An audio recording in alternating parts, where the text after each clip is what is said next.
These are 23 money secrets you have to know. Number 1, ignore advice from poor people. Now, I know I'm starting off with a harsh one, but it is so true. If people's dreams are not as big as yours, do not take advice from them. Do not take advice from people that are not in the position that you ever want to be in your life. The biggest reason why rich people can lose everything and recreate it is because they see reality differently. A lot of us have a twisted perspective of money, and it's because of that twisted perspective we never make it. So change your perspective and see money for what it really is. Number 2, never trade reputation for money. You can always get money back, but you cannot get your reputation back. If you think of reputation as something that compounds over time, the longer you have it, the more you build it, the more it compounds on itself. This allows you to make deals, bigger deals, the more reputation that you have. You cut the compounding the second you trade your reputation in for money in the short term. And that really has detrimental effects. Number 3, money loves speed, wealth loves time, and poverty loves indecision. Money loves speed. If you want to make more money, move faster on your transactions. Contact more customers, get more leads, make more calls in a shorter amount of time, and you will make more money. But when you think about building wealth, it's not about transacting, it's about compounding, and compounding takes time. And while compounding, don't interrupt it. And finally, when you look at poverty, poverty is all about indecision. And the only reason people will never achieve money or wealth is because of indecision. Number 4, think once before investing and twice before spending. Investing is something that you're putting your money into that's going to give you a return over time. It's either going to give you some sort of skill that you can use to your benefit, or it's going to give you some sort of yield of return that's going to compound over time. Whereas spending, on the other hand, is something that's never going to be worth more in the future.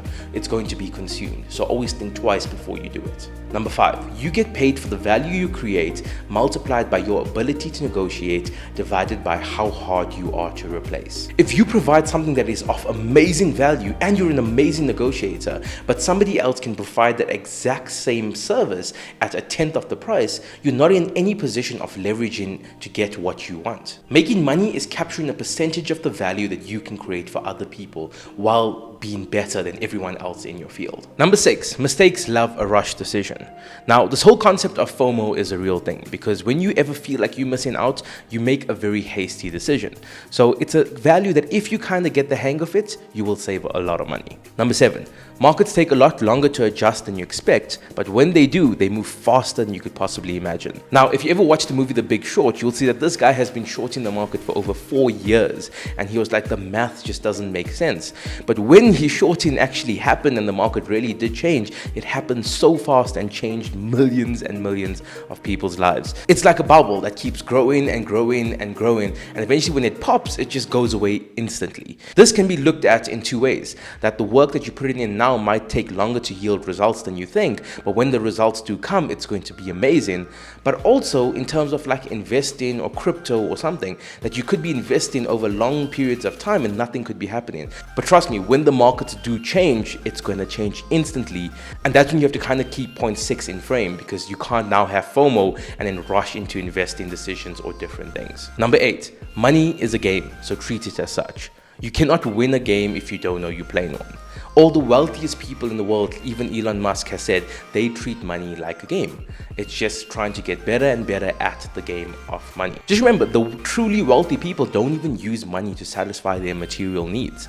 So the question you got to be asking is, how do you adopt this perspective early on? One way you can do this is to think of it as personal bests, achieving new records, and one thing my mentor told me is making your old ceiling your new floor. So whatever goal you have today, make it tomorrow's baseline and start from there.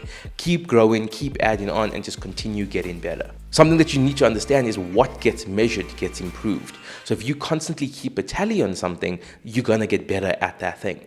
A study done at UCLA has proven that people who just track their calories automatically end up losing more weight. They don't necessarily change their diet, they're just measuring it more consistently and paying more attention to it. So what gets more attention somehow yields better results. Number 9, money flows to the person who needs it the least. The rich get richer because they don't need money. They have leverage. It's the person who needs nothing that has the most power. That's where all the money will go. Number 10, We make money, our money does not make us. You got to realize that if you tie your self-worth to your net worth instantly becomes a liability to your self-esteem. Your value is created by your ability to make money, not the money itself, because the money itself can easily be taken away. See, the thing is, at any point, calamity can come in and take away all of your material possessions, but it's your ability to make your money that retains your value. Number 11, it may be an amazing opportunity, but it may not be your amazing opportunity. One thing that I needed earlier on in my business career was the permission to not do things. Because in the beginning, realistically, you don't know anything. You're in some sort of state of analysis paralysis and you're just scared. And the problem is, once you get over that, your yes muscle gets flexed all the time and you say yes to everything. Like, so many people come around, you say, hey, this is a good idea, that is a great idea, let's invest in this, let's start this. And yes, they may all be great opportunities, but it may not be your great opportunity. So all you simply have to say is, I think this is an amazing opportunity, but it may not be my amazing opportunity, so I'm gonna have to say no. The faster you learn how to say no, the more success you're gonna find in the things you say yes to. Trust me, it'll get you out of a lot of situations that will hurt you in the long term. Number 12, the biggest hurdle of wealth is ignorance. You simply not knowing how to make R1 million is the thing that's stopping you from making R1 million. So think about it. If you make 300,000 Rand a year, it's literally costing you 700,000 Rand every single year because you don't know how to make R1 million. Number 13, trust is worth more than a bigger return. Trust speeds up deal velocity. Trust compounds. So you don't want to take all the meat on the bone for yourself because you want to form long-term relationships with the people that you do in business with. The way people talks about their partners, business owners, and other relationships with other people tells you a lot about who they are. Because a lot of people have brought their situations to me and I'm like, hey, why don't you do this? And their response is, man, I don't think I would really do this because I've been in a relationship with this person for 10 years or so and we don't really want to hurt that business relationship. I respect that a lot, and this is what people who really have money act like. Poor people always try and one-up each other, and because of that, they form no compounding relationships with one another. Number 14, expect low-risk, amazing returns. A lot of people are chasing that 7 to 15% return on their investment every year because that's what society has drilled into their brains. But all my truly wealthy friends and mentors, they don't look for such small yielding returns. They look for things over 50% or even 100% of what they're investing in. Don't stick to society. Break through what society dictates and form your own perspective on investing or money in general. Number 15, which is very in line with number 14, don't think in IRR, which is internal rate of return. Don't see things as a 20% yield or 30% yield. Instead, start looking at how long will this take to double or triple or even more. A lot of people say, hey, this investment will grow 25% in a year, but it's easier to say that this investment will double in 3 years. Changing how you ask the question changes how you find the answer. Number 16, and this is from Warren Buffett. Diversification is a hedge against ignorance, and it's only risky if you don't know what you're doing. There's millions of games and all of them can make you tons of money. So it's all about just taking one game and taking it to its natural conclusion. Stick to it and you will find success in that game. It's much better than saying, I want to be a doctor, I want to be a dentist, I want to be a professional gamer, I want to be a lawyer, because realistically, that's not possible. If you can choose just one game and learn every single aspect of that game, trust me, you will find success in that game. If you spread yourself too thin, you can't get good at any game because you're competing with people who are all in on that game. Choose one game and stick to it. Number 17, cash flow is king. And this applies to your personal life as well as your business. Now, cash flow is simply your income minus your expenses. It's essentially your savings flow. Change your perspective from not what are you making every single month, but what are you saving every single month. Number 18, money flows where your attention goes. If you think about fashion all day, then you're going to end up buying more clothes. If you think about your car all day, you're going to spend up more time on your car. If you think about your business all day, then you're going to spend more time in your business. Now, this is very similar to the previous point, but pick one thing and go all in on it because you only have so much attention that you can give. Think of it like a magnifying glass in the sun. If you're too far away and you're spreading yourself too thin, you'll never get through what you need to get through. But if you focus on a single point, you will see that it'll easily burn through whatever obstacle you're at. Most people have the potential, but they don't have the focus, and that's why they'll never break through. Number 19, it's always easier to buy than to sell. If you want to buy a house, buy it. If you want to buy a car, buy it. It's very easy to buy things, but it's much harder to sell things. So put a slow down on the buying and focus all your lubricants on the selling. Number 20, frugality drives innovation.